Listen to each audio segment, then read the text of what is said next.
So, ituturo ko pala ngayon yung pinaka mabisang paraan para mag-apply dito sa Japan.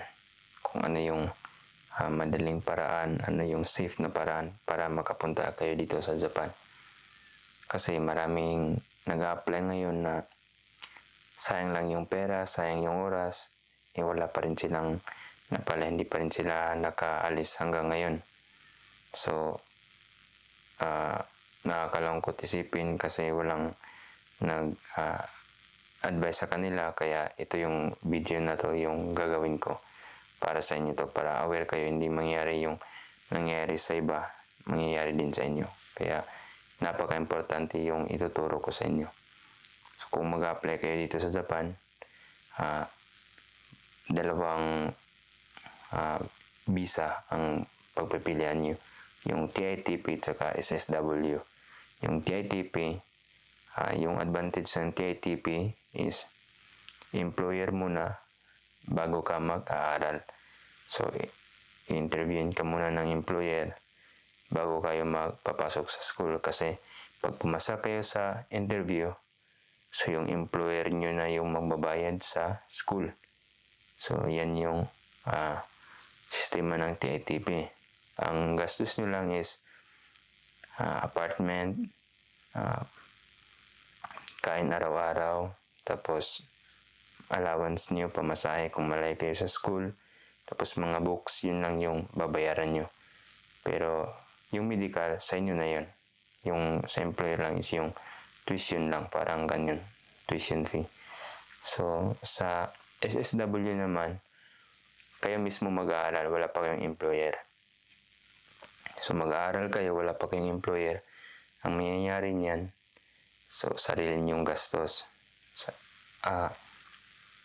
Sarili kayo magbabayad mismo ng exam niyo pagkatapos niyo mag-aral. Ang kagandahan lang, self-study lang yung pag-aaral niyo.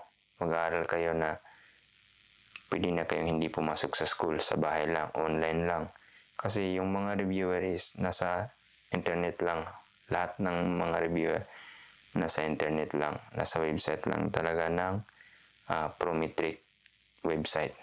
Nandyan lang yung lahat ng reviewer. So, kung gusto nyong mag-aral ng self-study, so SSW ang para sa inyo. So, pag pumasa na kayo sa Prometric tsaka sa JFT exam, pwede na kayo mag-apply, pwede na kayo maghanap ng employer. Ang kagandahan kasi, hindi ka na pupunta ng school, hindi ka na magre-rent ng apartment, nasa bahay ka lang, so wala ka ng allowance kasi online self-study nga lang yung ginagawa mo. Pupunta ka lang sa exam center, doon ka na mag-i-exam. Doon ka magbabayad ka pala muna, magpapareserve ka. So, sarili mong gastos yun. So, saka pamasahe. Tapos, allowance mo sa pagkain. Yun lang yung magagastos mo.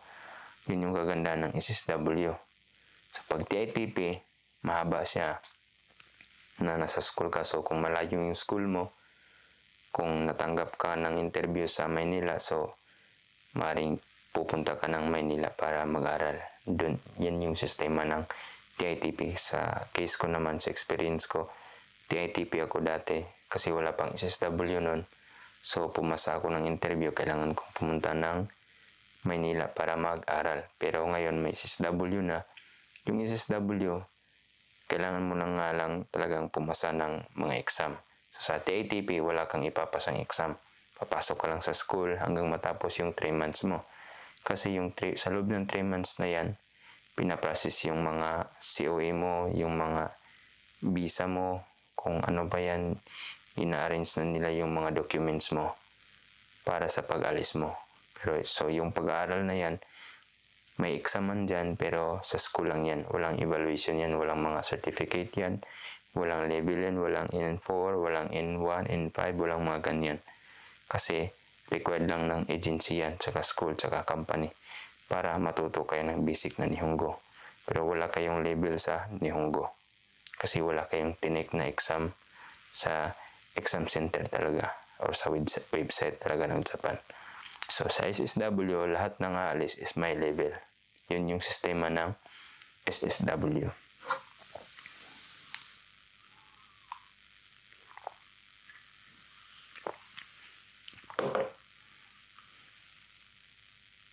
So, ang kagandahan ng SSW, may sarili kang desisyon. So, kung gusto mo nang mag-aral, anytime pwede kang mag-aral. Wala kang iintindihing oras kasi self-study ka lang. So, maraming mga SSW ngayon na pumasok sa school, which is sa akin lang is hindi naman siya mali, pero kung masipag ka naman mag-aral, self-study, so huwag ka nang pumasok sa school kasi lahat ng reviewer is naka-provide na po yung Japan. So, nandyan na po sa lahat ng reviewer sa internet. So, isa-search mo lang siya, copy mo lang siya, isa-xerox, or i-download mo lang siya. Kompleto po yung reviewer nila. Yun yung hindi alam ng mga nag-aaral ng SSW. Kasi akala nila, kailangan mo talagang pumasok sa school upang pumasa sa mga exam. Pero wala pong sinabi ang Japan government na kailangan pumunta kayo sa school para pumasa sa SSW. So mismo dito sa Japan, wala kaming school na pinuntahan para mag-exam ng SSW. Kasi kaya lang talaga ng self-study ang SSW kasi may mga reviewer talaga silang binigay yung Japan para pumasa. So hindi siya mahirap hanapin yung reviewer, pero mahirap siyang ipasa, pero mapapasa mo pa rin talaga kahit ikaw lang yung mag-aaral. So yun yung mali ng mga ibang Pilipino kasi sa isip nila pag nag-aaral sila, tuloy-tuloy na yun, papasa sila, mag-a-apply sila. Di nila alam ang SSW is medyo susugal ka niyan kung mag-aaral ka ng school. Kasi wala ka pang medical niyan. So, nag-aaral ka na, pumasok ka sa school. Nagbayad ka ng 30K. So, kadalasan yan yung naririnig ko. So, pag pumasa ka niyan, tuwang-tuwa ka na. So, maghanap ka na ng employer. Nung nakahanap ka na ng employer, medical ka muna bago ka interviewin. So, pag medical, bagsak. Ang daming case na ganyan. So, hindi makaalis, hindi maka-apply. Buti lang sana kung pwedeng lunasan yung sakit na nakita sa iyo or curable siya. Paano kung hindi, di ba? Sayang yung panahon na pumasok ka sa school, nagbayad ka ng 30K, yung oras, yung pera na binayad mo, yung trabaho na nawala sa iyo. So, malaki yung mawawala talaga sa iyo. Kaya kailangan mong pag-isipan bago ka pumasok sa school. Pero kung marami ka namang pera, walang problema doon. Kung gusto mo talagang pumasok sa school kasi marami ka namang pera. Pero kung gusto mo na safe yung takbo ng pag-aaral mo, pag-apply mo, mag-self-study ka na lang. Kaya yan yung advice ko sa mga mag-apply ng SSW. So kung ayaw nyo mag-aral, ayaw nyo yung ganong sistema na may ipapasa kayo, so mag-apply kayo ng TITP. Kasi yung TITP, maghanap muna kayo ng agency na mag-hiring na may employer na nag-aabang sa inyo. So magpa-interview kayo, so kung matanggap kayo, yun, pwede na kayong mag-aral. So wala na kayong ibang iintindihin, naantayin nyo lang yung mga documents nyo muna ma-process.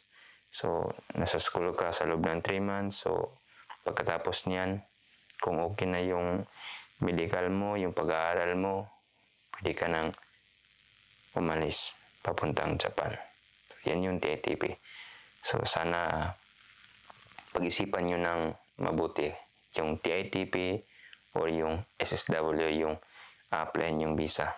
Kasi pag padalos-dalos kayo, sayang yung panahon, sayang yung pera. Kaya kailangan yung pag-isipan. Pero sa akin lang na mas recommended ko na SSW yung applyan nyo. Tapos self-study lang. So kung magtatanong kayo kung ano yung mga magandang examen na madali lang ipasa, kasi marami kasing kategory. May food processing, may yung sa construction, sa mechanics, caregiver. So, ang pinakamadaling ipasa po sa lahat is ang farmer. Madali lang ipasa yung prometric ng farmer.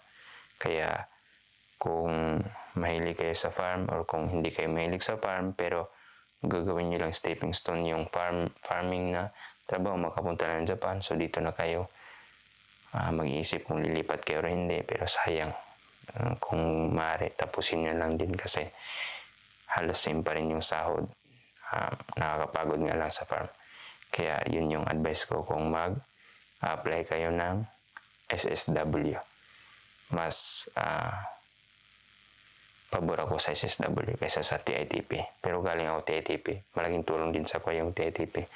Kasi once na nag-SSW ka na, hindi ka na pwedeng maging TITP. Kasi yung TITP, 5 years siya. So yung SSW is 5 years din. So kung natapos mo na yung SSW, mag-i-exit ka na talaga sa Pinas. Once na matapos na yung SSW mo. Pero pag napasa mo yung SSW2, pwede kang manatili dito sa Japan habang buhay. So, sa case ko is TITP ako. Yung TITP naman, pwede siyang mag-jump to SSW. So, yun yung kagandahan ng TITP. Kasi, almost 10 years ka dito sa Japan na magtatrabaho. So, sana naintindihan nyo. So, kung meron kayong mga tanong, pwede ko yung sagutin yung mga katanungan nyo sa comment section. Bye-bye.